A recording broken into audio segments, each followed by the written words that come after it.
Ladies and gentlemen, esteemed guests and fellow visionaries.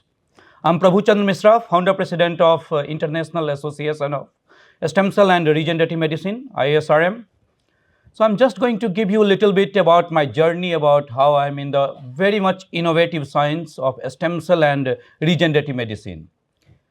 Because I found this platform is perfect to share, and thankful to TEDx and SGRR to giving the opportunity to share about the most debatable subject of the era these days, especially in healthcare, the stem cell and regenerative medicine.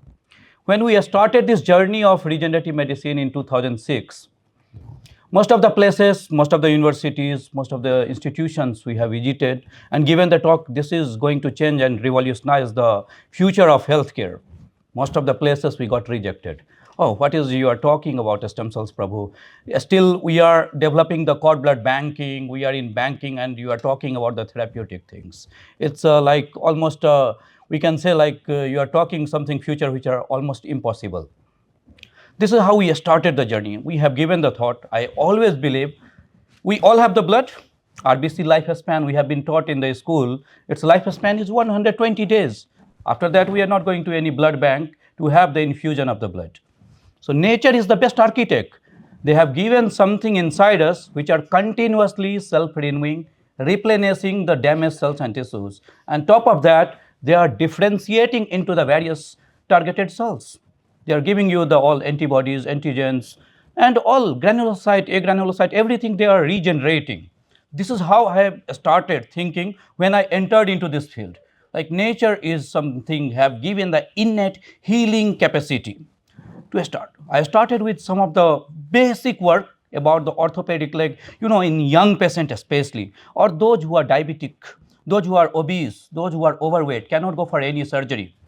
This is how I have started my career. So in that area of research, I have started those who are young patients, those who are playing sports. They got some disease called osteochondral desiccans, full thickness articular cartilage damages. In young patient with 14-year age, 20-year of age, you cannot replace the knee because we are going to compromise with their life. If we are replacing someone knee or hip in that, or runner's knee like chondromalacia pateli, so what their own blood, own bone marrow derived stem cells, own fat, these all are the source of stem cells, can regenerate or replace this, or maybe the alternative of this TKR knee replacement, or can relieve the symptomatic pain or etc. or not. So this is how we started.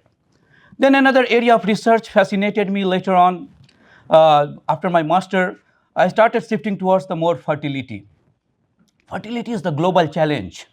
It's like, not only it give you the societal stigma, it's economical financial burden, as well as it debilitates socially, financially and mentally at every part. It's not like that, okay, someone is only the women can have the infertility. When the male, like age-spermia, nil sperm count, or women with the premature ovarian failure, like someone developing the menopause in their 30s. That means their ovary is not fertilized, not ovulating, they are not producing the eggs. Or endometrium is so thin, so they cannot hold the pregnancy. Or some of the cases like PCOS, PCOD is so dominating in this era of the kind of lifestyle we are living. So these all, so I have started shifting my career towards the fertility. So I started working and restoring the fertility with stem cells, their own blood, this was my area of research I have started. In later of that 1 decade it took me to publish some of the articles, good articles. Then I wrote a book on stem cell and regenerative medicine in fertility. Knocked the door of almost most of the private university, government institutions, started doing the many CME webinars as well as the annual congresses, gather doctors to spread the awareness about that. Let's create the awareness program. Let's create the education. This is how we have started the program. Like we made the short training programs for the doctors. We aggregated the team of all gynecologists, urologists, plastic surgeon, hematologists, and that's how we have started this journey. And we got the success story like when nowadays we cannot quote the exact data right now because it's a part of the research, but we are having the successful delivery after giving the stem cell treatment for the women with premature ovarian failure. Especially in premature ovarian failure, for the audience, I'm going to quote you, like in their 30s, the ovary arrest producing eggs. So in that case, either you go for the IVF, even sometimes IVF fails, multiple times IVF failure, then you have the only 2-3 options. You need to go for the surrogacy, you need to adopt the egg, So that will be not your own biological child, or you need to adopt. In that case, for having your own biological child, either we can do either from the blood, either from the bone marrow, either from the fat. These are the research which are spearheading towards multiple areas of research.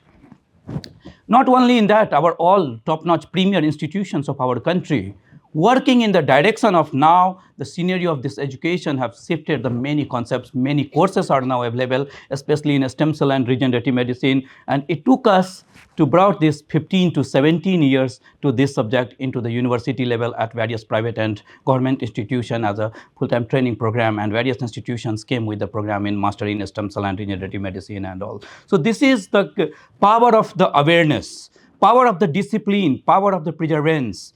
Many rejections happen in the life, but some rejections I always call my students and as well as my co-fellows. See, learn, if you want to learn from the tree. Because if you will see the tree, they are getting like all four kind of season, all adverse situations and the good situations. Like, they are into the sunny days, rainy days, but still their goal is to grow in the life. They are just growing out in upward directions. Herb and shrubs is a seasonal, they grows downwards, but the tree which are aiming high and they are moving always into the upward directions. So always have a positive attitude and just focus towards your goal, which leads to always in success and success. Thank you very much. Thank you.